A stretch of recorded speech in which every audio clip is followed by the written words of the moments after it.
করি যে আল্লাহ রাব্বুল আলামিন আমাদেরকে তার প্যারা হাবিব হুজুরে আকরাম নূরে মুজাসসাম সাইয়্যিদুল আম্বিয়া শফিউল মুযনিবিন রাহমাতাল লিল আলামিন নবীর উম্মত করে পাঠিয়েছেন এবং নবীর প্রেম ভালোবাসা মহব্বত নিয়ে নবীর উপর আবেগ ঝরিত কণ্ঠে কয়েক মর্তবা দরুদ ও সালাম করার মতো তৌফিক দান করেছেন।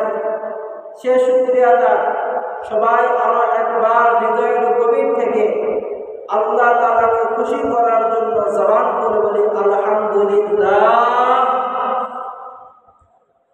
গত জুমাতে আলোচনা করেছিলাম সূরাতুন নাবাল এর তাফসীর সম্পর্কে। জুমাতে সময় কম থাকে তাই আলোচনা সংক্ষিপ্তভাবে করার চেষ্টা করেছিলাম। সেখানে আল্লাহ রাব্বুল আলামিন হাসরের হিসাব সম্পর্কে, হাসরের ময়দান সম্পর্কে আলোচনা করেছেন। সে আলোচনা করতে গিয়ে আল্লাহ রাব্বুল আলামিন ওই সূরা অর্থাৎ সূরাতুন নাবাল মধ্যে আল্লাহ তাআলা প্রথম কাফেরদের আলোচনাকে উল্লেখ করেছেন। তারপরে কাফেরদের অন্তরে আল্লাহ তাআলা এই হাসরের ময়দান কায়েম করা সম্পর্কে যদি সন্দেহ থাকে ওই সন্দেহকে দূর করার জন্য আল্লাহ তাআলা কতগুলো উদাহরণ দিয়ে দুনিয়াবাসীকে, ঈমানদারকে, কাফেরদেরকে, মুনাফিকদেরকে আল্লাহ তাআলা বুঝিয়েছেন যে আমি আল্লাহ, আমি স্রষ্টা। আমি যদি এই কাজগুলো দুনিয়ার মধ্যে তোমাদের চোখের সামনে করতে পারি তাহলে তোমরা অবশ্যই বিশ্বাস রাখো কাল হাসরের ময়দান যখন কায়েম হবে, এই দুনিয়া যখন কিয়ামত হয়ে যাবে তখন আমি আল্লাহ তোমাদের কাছ থেকে হিসাব নিতে পারি। সুবহানাল্লাহ। আজকে কোরআন কারীম থেকে খুবই মূল্যবান, খুবই সুন্দর একটি সূরা তেলাওয়াত করেছি, যে সূরাটির নাম হচ্ছে সূরাতুদ দুহা। সুবহানাল্লাহ। সূরাটির নাম কি? সূরাতুদ দুহা। এই সূরার মধ্যে আল্লাহ রাব্বুল আলামিন তার প্যারা হাবিব সাল্লাল্লাহু আলাইহি ওয়াসাল্লামের শান, মান, ইজ্জত বর্ণনা করেছেন। আওয়াজ করে বলে সুবহানাল্লাহ। সূরাতুদ দুহার মধ্যে আল্লাহ রাব্বুল আলামিন তার প্যারা হাবিব সাল্লাল্লাহু আলাইহি ওয়াসাল্লামের শান, মান সম্পর্কে আলোচনা করেছেন। যারা হুজুর আকরাম সাল্লাল্লাহু আলাইহি ওয়াসাল্লামের শান, মান বোঝে না তাদের বিষয়ে আল্লাহ রাব্বুল আলামিন কোরআন কারীমের এই সূরা নাযিল করেছে। সুবহানাল্লাহ। আল্লাহ রাব্বুল আলামিন এই সূরাটি কখন নাযিল করলেন এই বিষয়ে তাফসীর কারকগণ এই সূরা শানে নজুল বর্ণনা করেছেন। আল্লাহ তাআলা যখন আমার আপনার নবী হুজুর আকরাম সাল্লাল্লাহু আলাইহি ওয়াসাল্লামের উপর কোরআন নাযিল শুরু করলেন, কোরআন নাযিলের ফলে আল্লাহর নবীর শারীরিক অবস্থার মধ্যে একটা পরিবর্তন আসলো, মানবিক অবস্থার মধ্যে একটা পরিবর্তন আসলো। তাই আল্লাহর নবীর শরীরকে প্রশান্তি দেওয়ার জন্য, মনকে ঠান্ডা করার জন্য, শান্ত করার জন্য আল্লাহ তাআলা সাময়িক কিছুদিন কোরআন নাযিল বন্ধ করে রাখলেন। সুবহানাল্লাহ। দেখেন, কোরআনের তাফসীর বুঝলে আপনাকে ঈমান নিয়ে বুঝতে হবে। কোরআনের তাফসীর করলে আপনাকে ঈমান নিয়ে তাফসীর করতে হবে, তাহলে কোরআন থেকে আপনি সঠিক পথ পাবেন, কোরআন থেকে আপনি সঠিক সমাধান পাবেন। আর যদি আপনি কোরআন তেলাওয়াতের মধ্যে আপনার অন্তরে বক্রতা থাকে, অন্তরে মুনাফিকি থাকে, অন্তরে নাফরমানি থাকে, তাহলে আপনি কোরআন গেটেও কোনো সমাধান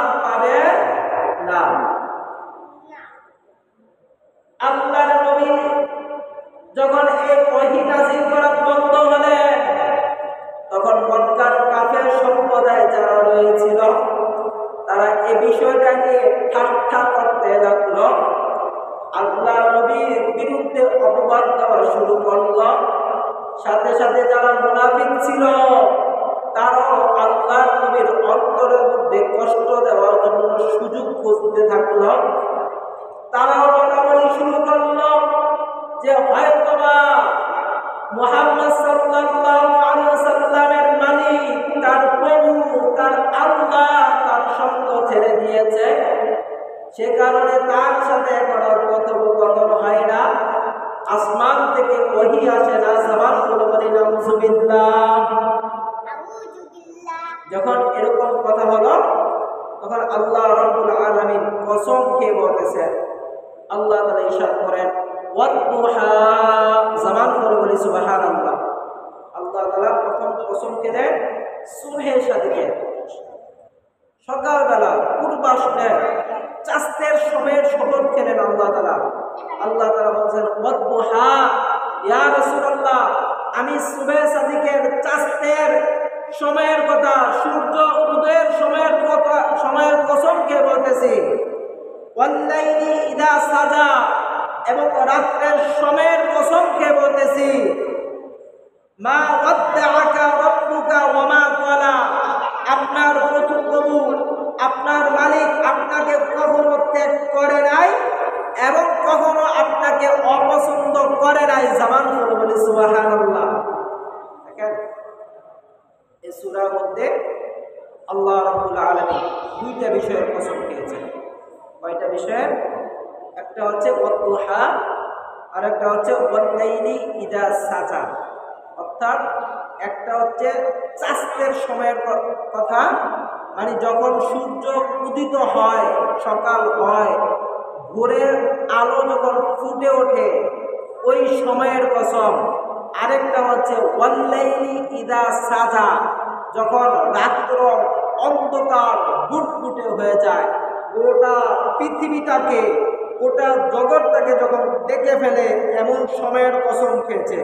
জবান খুলে বলে সুবহানাল্লাহ। এই দুইটা সময় সম্পর্কে তাফসীরকারগণ একাধিক বক্তব্য দিয়েছেন। প্রথম নাম্বার বক্তব্য, ওয়াদ-দুহা দ্বারা, পূর্বাশ্নের সময় দ্বারা আল্লাহ তাআলা এটা বুঝিয়েছেন যে এই সময়টা আল্লাহ তাআলা দুনিয়ার অন্ধকারকে দূর করে আলো এনে দেয়। অর্থাৎ আল্লাহর নবীর আগমন দ্বারা মক্কার মধ্যে যত প্রকার কুফরি ছিল, যত প্রকার বেদাত ছিল, যত প্রকার হারাম ছিল, যত প্রকার খারাপ কাজ ছিল, আল্লাহর নবীর আগমনের ফলে আল্লাহ রাব্বুল আলামিন সব খারাপ কাজগুলোকে দূর করে দুনিয়ার মধ্যে আলো এনে দিয়েছে। জবান করে বলে সুবহানাল্লাহ। আরেকটি হচ্ছে ওয়াল-লাইলি ইযা সাজা, আল্লাহ নবী দুনিয়া থেকে যাওয়ার পর আল্লাহ নবীর জামানাটা ছিল আলোকিত জামানা। আল্লাহ নবী যখন দুনিয়া থেকে চলে গেলেন, বিদায় নিলেন, তারপরে যখন কিয়ামতের ময়দান আসবে, শেষ জামানা আসবে, ওই জামানার মধ্যে আবার আগের মতো পাপাচার বেড়ে যাবে, খারাপ কাজ বেড়ে যাবে, যা আমরা এখন দেখতে পারতেছি। অন্যায় বেড়ে যাবে। কিয়ামত যখন সন্নিকটে এসে পড়বে, তখন মানুষ তার হিতাহিত জ্ঞানগুলো, বুদ্ধিগুলো বিলুপ্ত হয়ে যাবে। নিজের বিবেক দ্বারা, জ্ঞান দ্বারা কোনো কাজ করতে পারবে না। তখন মানুষ লোভের কারণে কাজ করবে, স্বার্থের কারণে কাজ করবে, নিজের চাহিদার কারণে কাজ করবে। আল্লাহর বিধান মেনে কাজ করার মতো ক্ষমতা, শক্তি, বুদ্ধি তাদেরকে থাকবে না। তাফসীরকারগণ এ বিষয়ে বুঝিয়েছেন। জবান খুলে বলি সুবহানাল্লাহ। লম্বা আলোচনা, সেদিকে গেলাম না। আল্লাহ রাব্বুল আলামিন তারপরে বলছেন মা ওয়াদ্দাআকা রাব্বুকা ওয়া মা ক্বালা। জবান খুলে বলি সুবহানাল্লাহ। আল্লাহ তাআলা তার বন্ধুকে বলতেছেন, ইয়া রাসূলুল্লাহ, আমি চাঁদের সময়ে শপথ করে বলতেছি, রাত্রের সময়ে শপথ করে বলতেছি, আমি রব, আমি আপনার মালিক। মা ওয়াদ্দাআকা, কখনো আপনাকে ত্যাগ করি নাই, কখনো আপনাকে ত্যাগ করি নাই। ওয়া মা ক্বালা, এবং কখনো কোনো সময়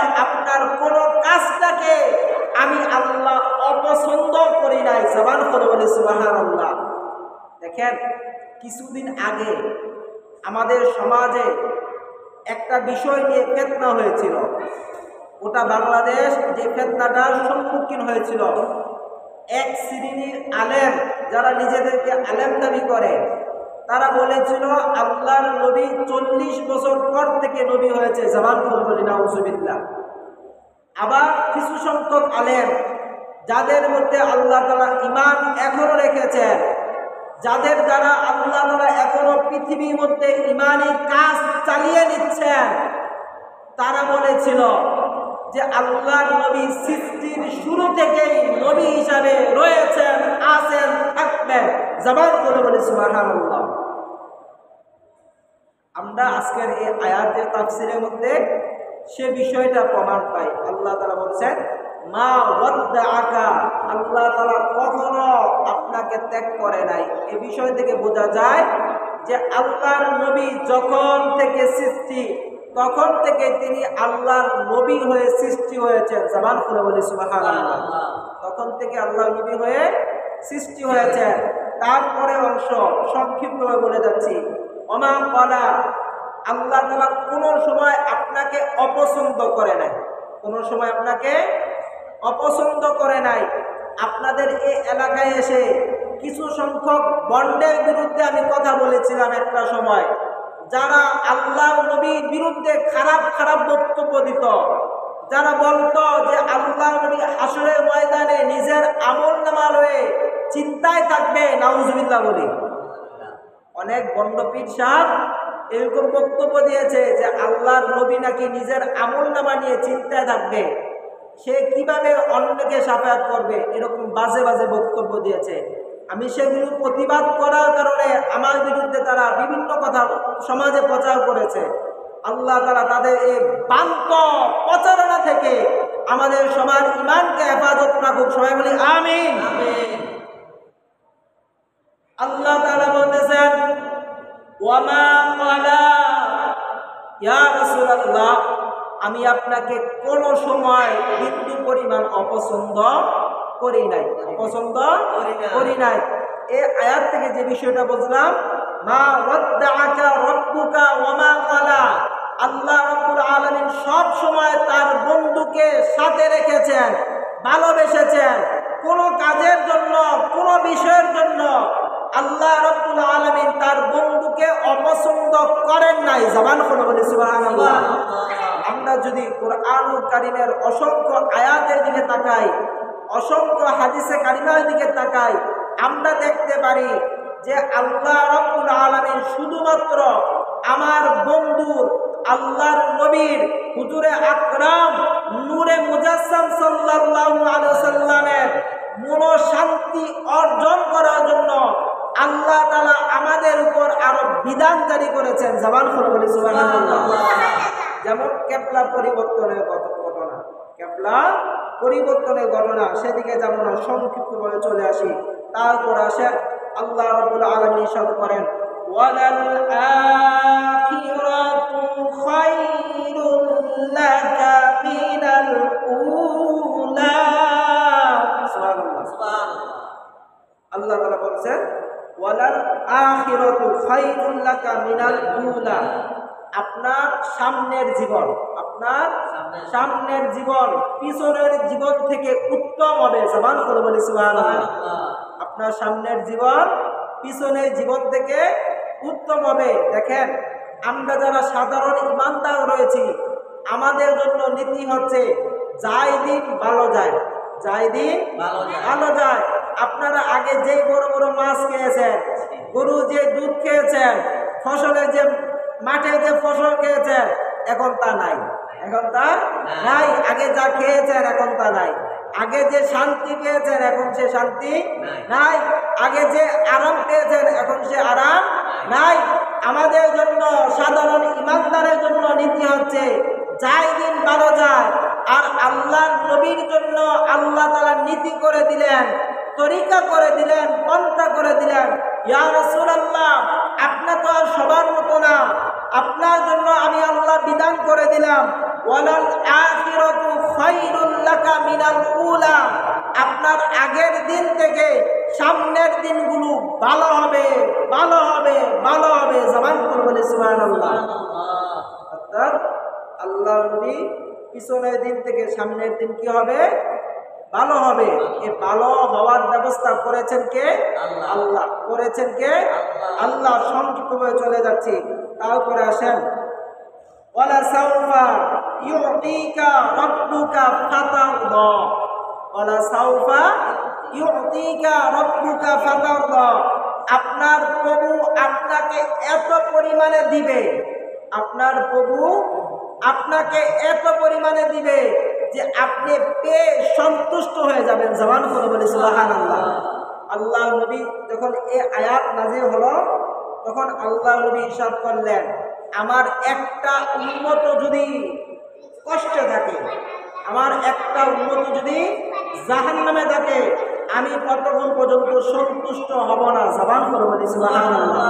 তার মানে এই আয়াত থেকে যে বিষয়টা বোঝা যায়, আল্লাহ নবীর হাদিসে কারিমার থেকে যে বিষয়টা বোঝা যায়, আপনি যদি নবীর উম্মত হতে পারেন, আপনি যদি আশিকে রাসূল হতে পারেন, আপনার গুনাহ থাক, আল্লাহর নবীর ওয়াদা হচ্ছে, আল্লাহর বাণী হচ্ছে ওয়ালা সাউফা ইউতিকা রাব্বুকা ফাতারদা, আল্লাহ আপনার সন্তুষ্ট চাইবে। আর উম্মতের অন্তরে নবীর প্রেম থাকার কারণে নবী বলতেছেন, আমি তাকে ছাড়া আল্লাহর দরবারে সন্তুষ্ট হব না। অর্থাৎ আমার সব আশিকদেরকে আমি টেনে টেনে ডেকে ডেকে নিয়ে জান্নাতে নিয়ে যাব। সুবহানাল্লাহ। এবার বলেন, আমরা কি নবীর আশিক হতে চাই নাকি চাই না? আমরা কি নবীর প্রেম দিয়ে আমাদের আমলগুলোকে, আমাদের আখলাকগুলোকে সুন্দর করতে চাই নাকি চাই না? আল্লাহ রাব্বুল আলামিন আমাদের সবাইকে নবীর প্রেম, নবীর আখলাক দ্বারা নিজের চরিত্রকে সুন্দর করার তৌফিক দান করুন। সবাই বলি আমিন। দেখেন, এই বিষয়ে যদি তাফসীর করতে যাই, শুধু একটা আয়াত দিয়ে যদি তাফসীর করতে যাই, লম্বা আলোচনা। আল্লাহ তাআলা বলছেন ওয়ালা সাউফা ইউতিকা রাব্বুকা ফাতারদা, ইয়া রাসূলুল্লাহ, আপনার আল্লাহ আপনাকে এত পরিমাণে সম্মান দিবেন, এত পরিমাণে ইজ্জত দিবেন, এত মর্যাদা দিবেন যে আপনি সন্তুষ্ট হয়ে যাবেন। জবান করে বলি সুবহানাল্লাহ। আমরা কোরআনে কারিমের মধ্যে আল্লাহর নবীর কিছু শান দেখি। আল্লাহ রাব্বুল আলামিন কোরআন কারিমের মধ্যে ইরশাদ করেন, বিসমিল্লাহির রাহমানির রাহিম,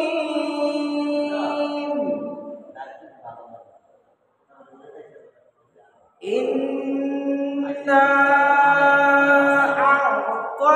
আ'তাইনাকাল কাউসার, বিসমিল্লাহির রাহমানির রাহিম,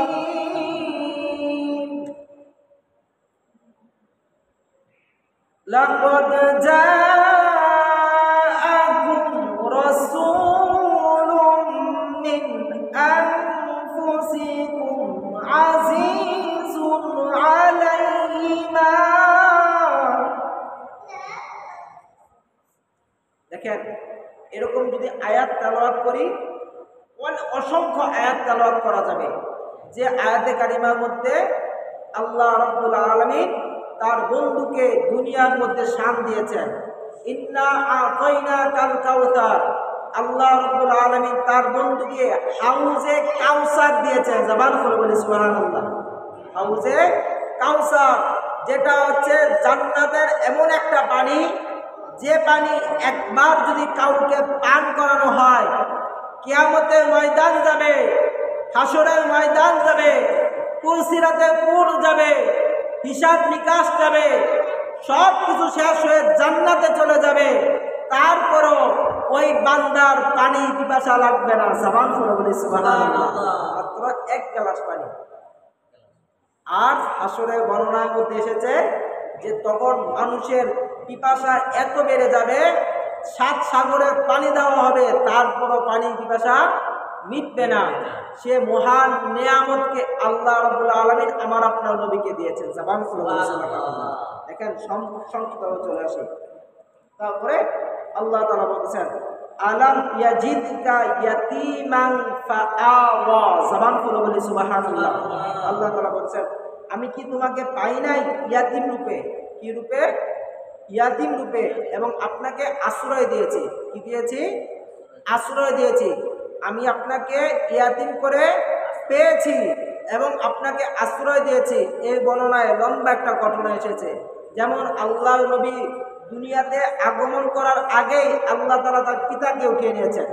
আল্লাহ তাআলা তার পিতাকে হযরত আব্দুল্লাহ রাদিয়াল্লাহু তাআলাকে উঠিয়ে নিয়েছেন। আবার আল্লাহ নবী যখন দুনিয়াতে ভূমিষ্ঠ হলেন, আগমন করলেন, তার 4 থেকে 6 বছরের মধ্যে মা উঠে গেলেন। জবান খুলে বলি সুবহানাল্লাহ। 4 থেকে 6 বছরের মধ্যে মাকে তুলে নিলেন। তারপরে যখন মা চলে গেলেন, আল্লাহ নবী দায়িত্ব দিলেন আব্দুল মুতালিব অর্থাৎ দাদার কাছে। আবার যখন 8 বছর হলেন তখন দাদাও চলে গেলেন। আল্লাহ নবী দায়িত্ব দিলেন তার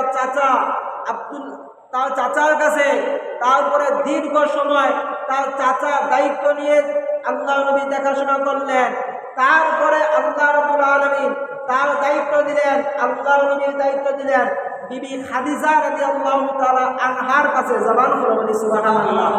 এ থেকে একটা বিষয় বোঝা যায়, যারা আল্লাহ নবীর দায়িত্ব নেবেন আল্লাহ রাব্বুল আলামিন শুরু থেকেই তাদেরকে বাছাই করে মনোনীত করে সম্পদ দিয়ে, অর্থ দিয়ে, সম্মান দিয়ে রেখে দিয়েছেন। জবান খুলে বলি সুবহানাল্লাহ। যাতে করে দুনিয়ার কোনো বাদশা, দুনিয়ার কোনো শাসক, দুনিয়ার কোনো নাস্তিক এ কথা যাতে বলতে না পারে।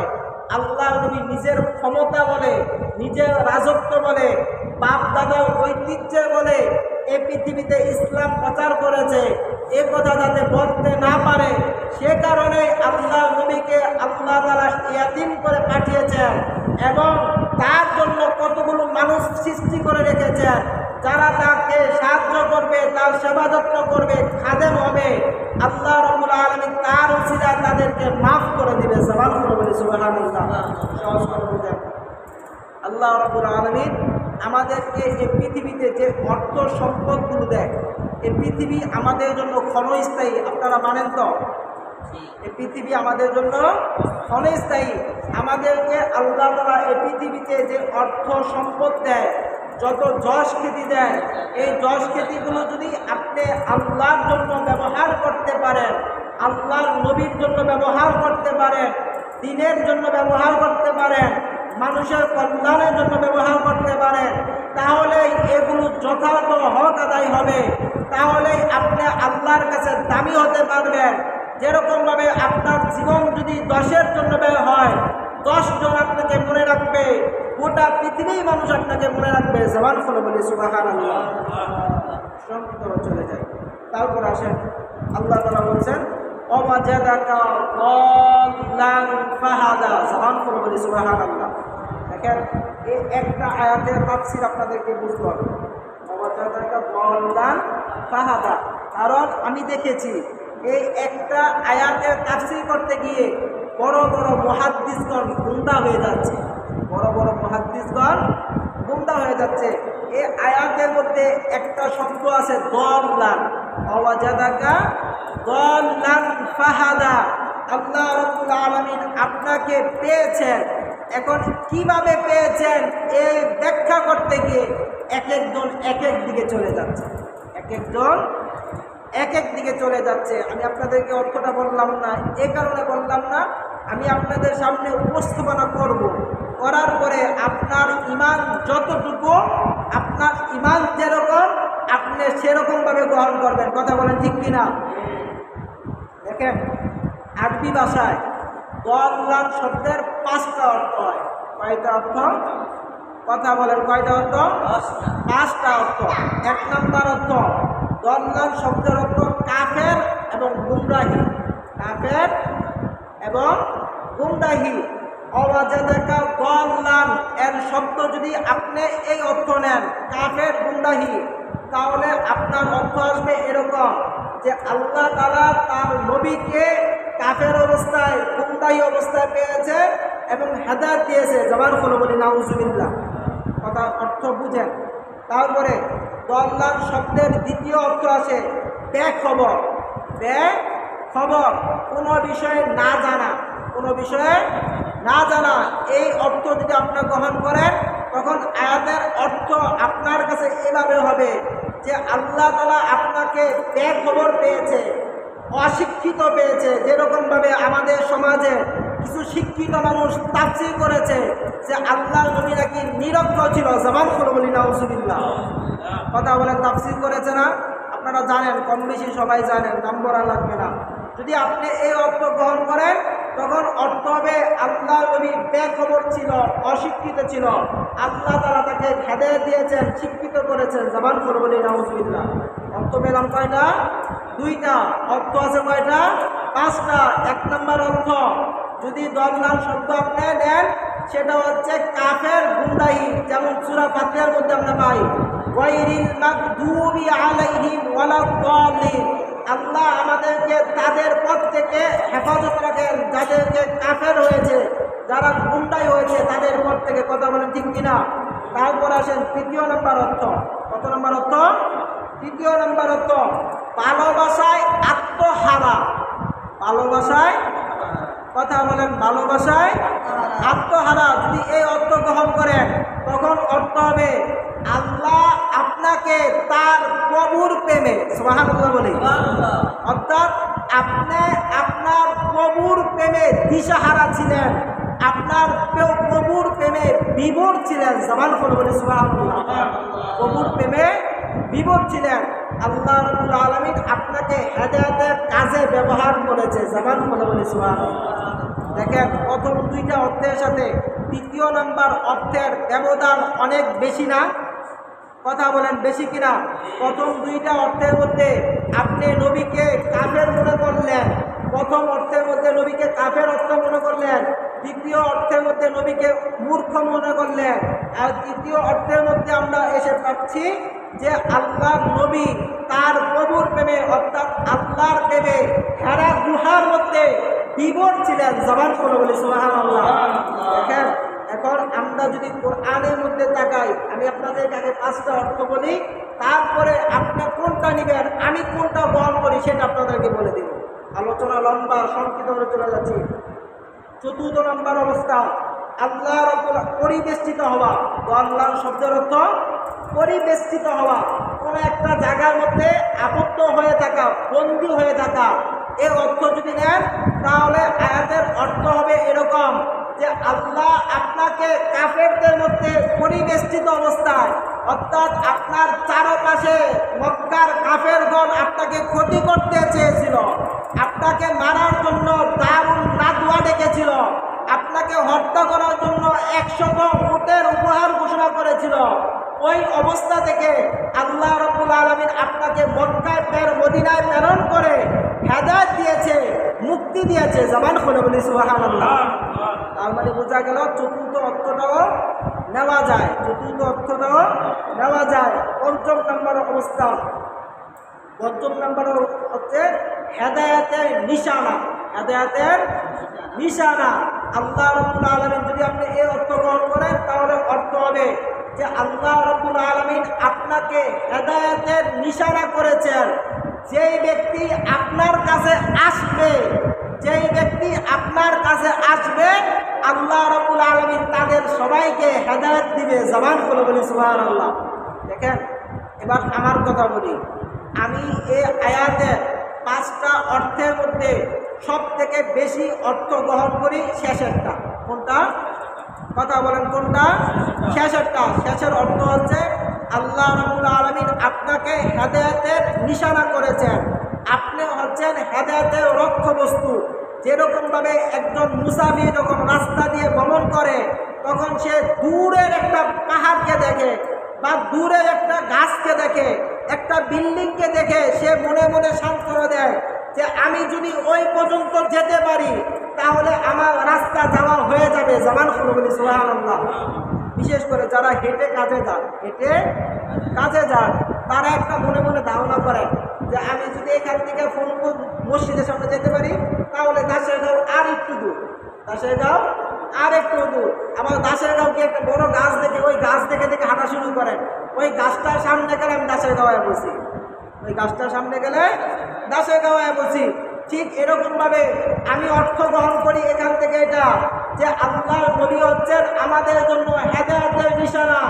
আমরা যদি আমল দিয়ে, আখলাক দিয়ে, আমাদের চরিত্র দিয়ে, আমাদের স্বভাব দিয়ে আল্লাহর নবী পর্যন্ত পৌঁছতে পারি, নবীর চরিত্রের মতো আমাদের চরিত্রকে গঠন করতে পারি, নবীর আমলের মতো আমাদের আমলকে গঠন করতে পারি, তাহলে নবীর হেদায়েত থেকে আমরা হেদায়েত গ্রহণ করে আল্লাহর দরবারে মুক্তি পাবো। জবান করে বলি সুবহানাল্লাহ। আমি আপনাদেরকে 5টা অর্থ বলে দিলাম। এই 5ও অর্থ গ্রহণ করার মতো আমাদের সমাজে মানুষ আছে। 5ও অর্থ গ্রহণ করার মতো আমাদের সমাজে মানুষ আছে। কারণ আপনারা সবাই এখন ফেসবুক, ইউটিউব চালান, সেখানে দেখবেন কিছুদিন আগেও বক্তা বলেছে নবী নিরক্ষর ছিল। যে নিরক্ষর বলছে সে 2য় নম্বর অর্থ গ্রহণ করছে, সে 2য় নম্বর অর্থ গ্রহণ করছে, নাম বলা লাগবে না। আবার তার কিছুদিন পরে এক লোক বলতেছে যে আল্লাহ নবী 40 বছর আগে নাকি নবী ছিল না, তাহলে যদি নবী না থাকে সে কাফের ছিল। কথা বলেন, তার মানে তার অর্থ দ্বারা বোঝা যায় সে আয়াতের প্রথম অর্থ গ্রহণ করেছে, সে আয়াতের প্রথম অর্থ গ্রহণ করেছে। এবার আল্লাহ রাব্বুল আলামিনের ফয়সালা হলেন। আল্লাহ রাব্বুল আলামিন বলছেন মা দাল্লা সাহিবুকুম ওয়া মা গাওয়া, আমি তোমাদের মাঝে যেই রাসূল প্রেরণ করেছি, যেই নবী প্রেরণ করেছি, এই নবী কখনো মা দাল্লা সাহিবুকুম ওয়া মা গাওয়া, এই নবী তোমাদের বন্ধু, তোমাদের সাথী, তোমাদের রাসূল কখনো পথভ্রষ্ট ছিল না। জবান করে বলি সুবহানাল্লাহ। তার মানে আল্লাহর বিধান দ্বারা বোঝা যায় প্রথম 2টা অর্থ যারা গ্রহণ করবে তারা কখনো ইমানদার হতে। আরো আশ্চর্যজনক ঘটনা বলে দিই আপনাদেরকে। মক্কার কাফেরগণ আল্লাহর নবীর কঠোর বিরোধিতা করত। মক্কার কাফেরগণ আল্লাহর নবীর কঠোর বিরোধিতা করত। তারাও কখনো নবীকে পথভ্রষ্ট বলে নাই, তারাও কখনো নবীকে পথভ্রষ্ট বলে নাই, তারাও কখনো নবীকে মূর্খ বলে নাই। তারা বলতো কি, তারা জাদুকর বলতো। কি বলতো? জাদুকর বলতো।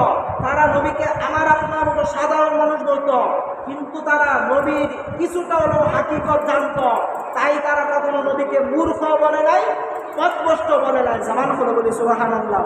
দেখেন, শব্দ বোঝানোর চেষ্টা করেছি, বাকি বুঝ আপনারা আপনাদের ইমান রক্ষার জন্য বুঝে নেবেন। তারপর আসেন আল্লাহ তাআলা বলতেছেন ওয়াজাদাকা আইলান ফাআগনা।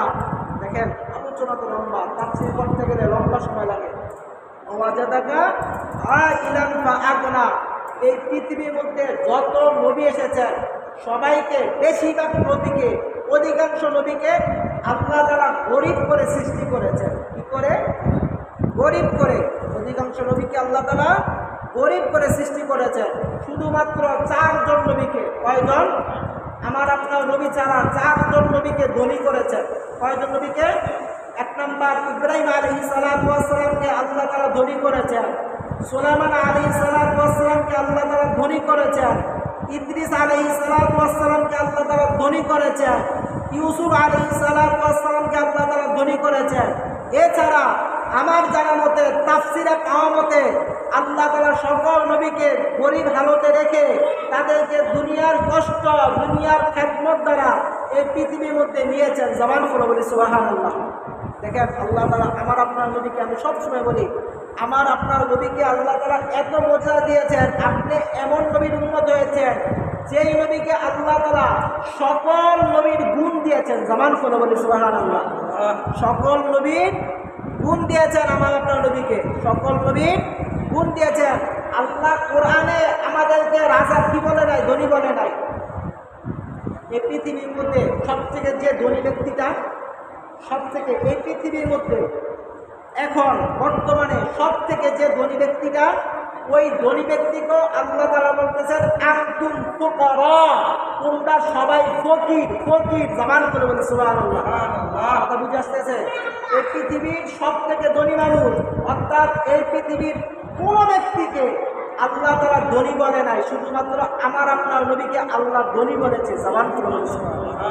কথা বুঝে আসতেছে? তাফসীর কিন্তু মজার বিষয়, বুঝলেন? আল্লাহ তাআলা বলছেন ওয়াজাদাকা আইলান ফাআগনা, আমি আপনাকে গরিব পেয়েছি। কি পেয়েছি? গরিব পেয়েছি, অসহায় পেয়েছি, তারপরে আপনাকে ধনী করেছি। এ দ্বারা তাফসীরকারগণ তাফসীর করেছে, যেহেতু পৃথিবীর অধিকাংশ নবী হচ্ছেন গরিব, তাই আল্লাহ তাআলা তার বন্ধুকে কিছুটা সময় গরিব দেখে তাদের মতো তাদের গুণ দিয়েছেন।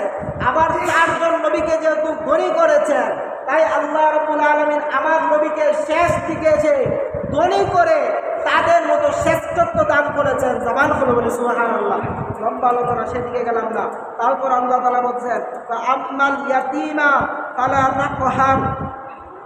আল্লাহ তাআলা বলছেন, ইয়া রাসূলুল্লাহ, আমি আপনাকে যে ধনী করেছি, ধনী করার পরে আল্লাহ তাআলা বলতেছেন যে আমি যে আপনাকে ধনী করেছি, এখন যদি আপনার কাছে কোনো ইয়াতীম আসে, তাহলে আপনি তাকে কি করবেন না? ধমক দিবেন না। কি করবেন না? ধমক দিবেন না। শুধু একটা আয়াত বলে শেষ করে দিব, ওয়া আম্মাস সাইলা ফালা তানহা। আর আপনার কাছে যদি কেউ কোনো কিছু চাইতে আসে, কি করতে আসে? চাইতে ভিক্ষা চাইতে আসে। দেখেন, চাওয়া 2 ধরনের। নবীর কাছে চাওয়া 2 ধরনের। কয় ধরনের? 2 ধরনের। একটা হচ্ছে নবীর কাছে হেদায়েত চাওয়া, আরেকটা হচ্ছে নবীর কাছে দুনিয়ার সাহায্য দেওয়া। দুনিয়ার সাহায্য দেওয়া। আল্লাহ রাব্বুল আলামিন নবীর রাজত্বকে, সুবহানাল্লাহ বলি, আল্লাহ রাব্বুল আলামিন নবীর রাজত্বকে, নবীর ধন ভান্ডারকে এত বড় করেছেন, এত ক্ষমতাশীল করেছেন যে যখন নবী দুনিয়ায় ছিল, সাহাবী এসে বলতেছেন, ইয়া রাসূলুল্লাহ, যুদ্ধ করে এসেছি, কাফেরগণ হাত কেটে দিয়েছে, হাত ঠিক করে দেন। আল্লাহ নবী থুতু নিয়ে সেখানে মলম দিয়ে মালিশ করে, থুতু দিয়ে মালিশ করে হাত জোড়া করে দিয়েছেন। ওই সাহাবী বলতেছেন, ইয়া রাসূলুল্লাহ, আমি যতদিন ছিলাম আমার এই হাতে আর কোনো ব্যথা হয় নাই। জবান করে বলি সুবহানাল্লাহ। আল্লাহ নবী দরবারে এক সাহাবী যুদ্ধ থেকে চোখ নিয়ে এসেছে হাতে করে, চোখ নিয়ে বলতেছেন, ইয়া রাসূলুল্লাহ, আমার চোখ যুদ্ধের মধ্যে তীরের আঘাতে ক্ষয়ে গেছে, চোখ ঠিক করে দেন। আল্লাহ নবী থুতু নিয়ে চোখ লাগিয়ে দিলেন, সাথে সাথে সেই চোখ ঠিক হয়ে যায়। জবান করে বলি সুবহানাল্লাহ। আল্লাহ নবীর বিশিষ্ট সাহাবী, আসহাবে সুফফার অন্যতম সাহাবী, যে সাহাবী ঈমান গ্রহণ করার পরে এক মুহূর্তের জন্য আল্লাহ নবীর চোখের এদিক সেদিক হয় নাই, সব সময় নবীর দরবারে বসে থাকতেন, নবীর কথা শুনতেন, সেই সাহাবী আবু হুরায়রা রাদিয়াল্লাহু তাআলা বলতেছেন, ইয়া রাসূলুল্লাহ, আমি আপনার জবান থেকে কথা শুনি, কিন্তু আমার দিমাগে থাকে না, আমার মস্তিষ্কে থাকে না, আমার স্মরণ শক্তি কম, আমাকে স্মরণ শক্তি দেন, আমার স্মরণ শক্তি চিকিৎসা করে দেন। আল্লাহ নবী ফু দিলেন, বললেন, আবু হুরায়রা, তোমার বুকের মধ্যে মেখে নাও। আবু হুরায়রা বলে, আমি তারপর থেকে আল্লাহ নবীর নুরানি জবান দিয়ে যতগুলো কথা শুনেছি, একটা কথাও বলি নাই। জবান খুলে বলি সুবহানাল্লাহ। তাই যারা হাদিস পড়েন তারা দেখবেন হাদিসের পাতায় পাতায়, হাদিসের কিতাবে কিতাবে অন্য সকল সাহাবীদের নাম না থাকলেও কলা কলা আর আবু হুরায়রা রাদিয়াল্লাহু তাআলা আনহু নাম থাকে। কথা বলেন ঠিক কিনা? আল্লাহ নবীর যে সাহাবী হাদিস মনেই রাখতে পারত না, ওই সাহাবী চিকিৎসা নিয়ে আল্লাহ নবীর কাছে চেয়েছেন, আল্লাহ নবী দিয়েছেন। আল্লাহ নবীর ধন ভান্ডারে দিয়েছেন কে? আল্লাহ। দিয়েছেন কে? আল্লাহ। আল্লাহ তাআলা বলছেন, ইন্না আতাইনা কাল কাউসার, আপনাকে দিয়েছি। আল্লাহ নবী তারপর থেকে বিলাচ্ছেন। আল্লাহ নবী দুনিয়ায় থাকতে বিলিয়েছেন, এখন দুনিয়া থেকে পর্দা গ্রহণ করেছেন, তারপরেও উম্মতদেরকে দিয়ে যাচ্ছেন। জবান খুলে বলি সুবহানাল্লাহ। তাই আজও আল্লাহ নবী ঠিক রওজা মুবারকের উপরে লেখা রয়েছে, শাফাআতি মিন আহলিল কাবাইর, আমার উম্মতের মধ্যে যারা বড় বড় গুনাহ করেছ, তারা যদি আমি নবীর দরবারে এসে মাফ চাও, আমি আল্লাহর কাছে তোমাদের জন্য ক্ষমা নিয়ে আসবো। আল্লাহ তাআলা আমাদের সবাইকে নবীর প্রেম ভালোবাসা বুঝে আমল করার তৌফিক দান করুন। সবাই বলি আমিন। দেখেন, আলোচনা লম্বা ছিল, সংক্ষিপ্ত করে আপনাদেরকে বললাম। আল্লাহ তাআলা আমাদের সবাইকে সঠিক বিষয়টা বোঝার তৌফিক দান করুন এবং নবীর প্রেম ভালোবাসা দ্বারা আমাদের অন্তরটাকে, আমাদের সিনাটাকে পরিপূর্ণ করে দেব। আমিন। যারা পরে এসেছেন তারা রাকাত, কাবলা জুমা, সুন্নত নামাজ আদায় করুন।